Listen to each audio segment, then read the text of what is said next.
Blessings, wondrous ones. So today I want to talk a bit about meditation.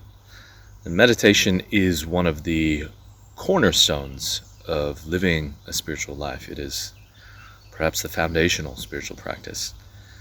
And I would recommend, if you want to be more of a spiritual person, which is a more connected person, more connected to the experience of the energy of oneness, then meditation has got to be your daily bread. Every day you must meditate. I don't do too many shoulds in my life, but meditation is just such a highly important practice. Of course, I have a whole course devoted to this, so you can look into that. It's going to be out soon. And why is meditation so important? Why have all the great sages of all the ages recommended meditation? Well, meditation is inherently working with mastering the essence of what we are, what some would call consciousness. Perhaps the word spirit in the ancient world was more attributed to what we refer to as consciousness. Now, consciousness itself is a bit of a mystery, and we can delve into that mystery another time because it would take an epic video in itself. But just briefly, consciousness is basically our state of beingness, and of course it branches out into our experience of our intellect, our emotions, our physical body. And, according to a lot of the great mystics, everything is a part of this ocean of consciousness. That's really what the universe is. And, every life form has its own style of consciousness. But of course, as consciousness is more of an ethereal energy, as it is expressed through this more dense physical realm, it expresses itself through such things as the mind and the intellect. Now, it's interesting to remember that in a lot of Buddhist talks, the mind, they refer to as the big mind, meaning the intellect and the heart together. But for this, I'm going to be referring to the mind as more of the intellect, that thinking part of our mind, which a lot of us are very attached to, this more intellectual, what some will call egoic, seeing oneself as a separate self, identity, being very consumed and attached to that. So what's great about meditation is, as one great sage said, meditation is fasting for the mind. It's when we actually seek to step away from that constant thinking in our life that is perpetually draining us, actually. One of the big causes, I believe, of chronic fatigue syndrome is just simply overthinking. So when we meditate, we are willfully choosing to not stop thinking. There's no way we can stop the current of thoughts, but we can step away from them, just as if we're stepping out of a roaring river to sit on the riverside and watch the river flow by. And this is probably the most important thing we're doing in meditation, because first of all, doing that in itself is very difficult, and this is why we do it on the daily, as a discipline, as a practice.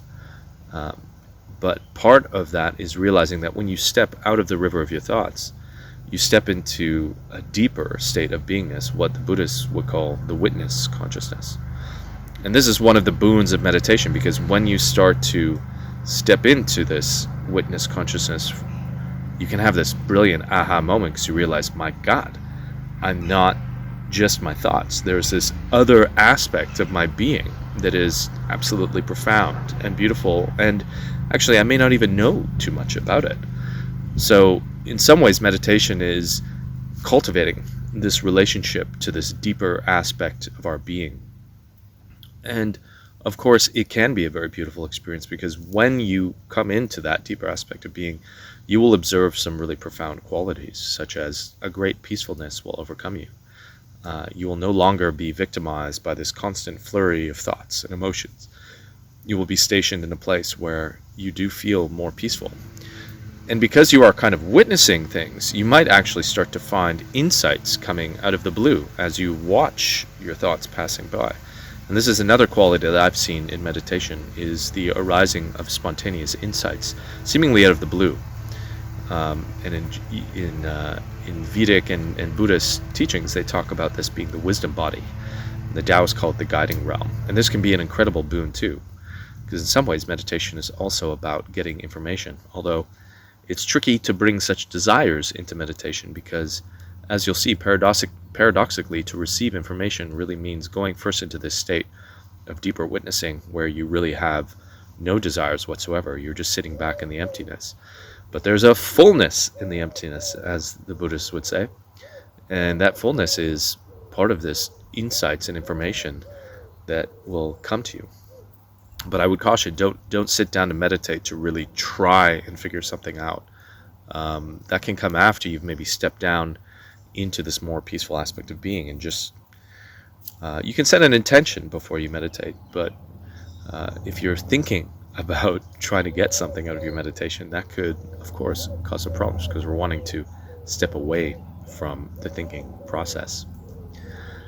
And another boon of meditation is that you don't have to just see meditation as a practice that you do when you're doing more of, like, as I do, a seated meditation practice, more of what would be called zazen, or a Zen practice of just sitting and watching the thoughts.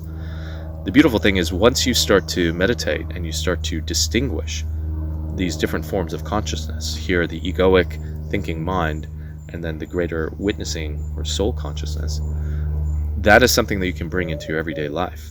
So at any moment when you're washing the dishes or exercising, doing yoga, or waiting in line at the grocery store, you can literally use your breath as the bridge to heighten your awareness and come into a state of peaceful meditation. And it will probably be much more subtle than when you're sitting and you can really turn up the volume dial of your awareness. But you will start to see that you can sort of dip into this witnessing consciousness at any time. And it connects you to a greater experience of the mind. And these insights can come to you in the most mundane experiences, which can be really, really beautiful. And it heightens your intuition and your sensitivity, because you're much more experiencing an energetic realm at that point. Remember, the heart itself is the most powerful energetic center. And when we meditate, we're literally taking our energy down from the intellect to relax, and it will naturally start to go downward, and it'll go into the body. And we don't have to force this at all. It will just happen, although you can take your awareness into the body to help it out and really feel your body. And when you do that, you get in touch with this intelligence of the heart, so that you can be walking in a very mindful way and living your meditation, and your heart will have access to this much greater field of information. And this is why people who meditate and evoke this kind of mindfulness in their life, they tend to have a better ability to deal with adversity, to communicate better, because they're more sensitive and intuitive to others. And it can profoundly shift one's life to make you more of a channel for just beauty and wisdom. So I highly, highly recommend getting into that experience of meditation. So let me just walk you through a brief experience now. If you're a long-time meditator, this can be very basic for you, but hey, one thing we've learned about meditation as well is that we're always in that beginner's mind. Even for someone like me who's meditated for, a long time, probably about 20 years, I still find myself, in meditations, just like struggling for 30 minutes just with that egoic mind. It's a humbling practice in itself. But let's do a little brief meditation here to really embody some of the things I've been teaching. So if you just want to close your eyes, find your breath. The first thing I like to do when I meditate is I like to slow things down a bit. So just take your awareness into your body with every breath, taking deep, nice breaths into the belly. You can let out a few sighs, and imagine with the sighs that you're just ventilating tension from the body.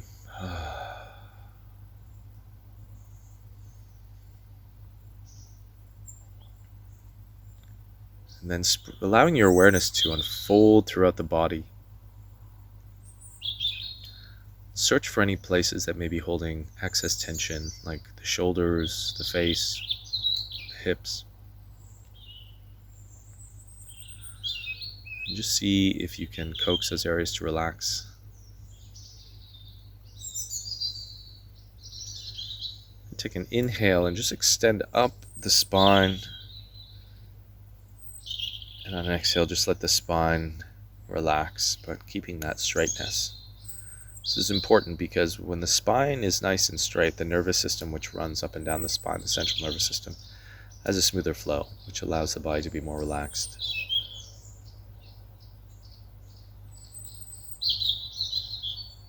And then begin to become aware of your thoughts.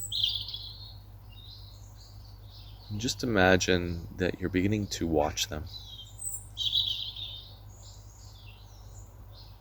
witnessing, observing your thoughts.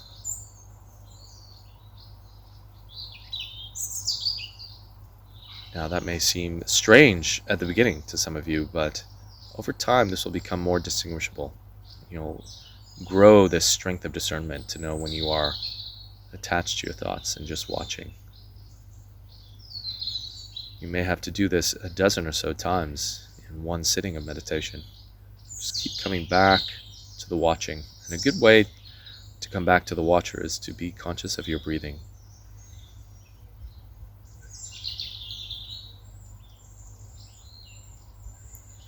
The breath, of course, is happening in the now. If we were to be distracted, stop breathing, that wouldn't be a good idea. Just watching the mind, being connected to your breath.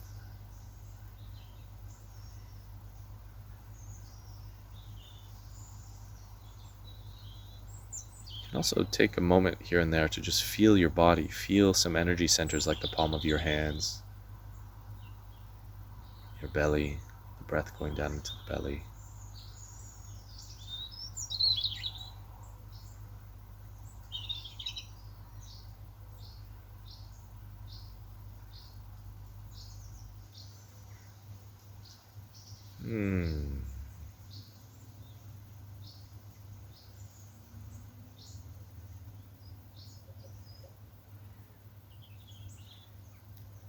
You may find your body, as you continue to meditate and be with the breath, watch the mind, your body starts to soften. Delicious letting go of tension that naturally arises. Just continue watching your thoughts, witnessing.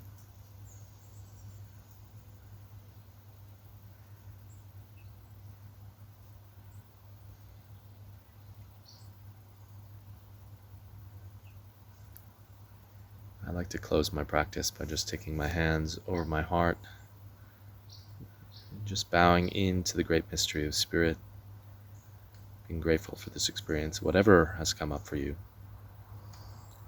And coming back to the present moment, to this reality. So that's just a brief little taste, but just a few things I wanted to cover about meditation. So just to review, remember you're fasting from the mind, which can create a lot of beautiful energy and allows you to witness yourself.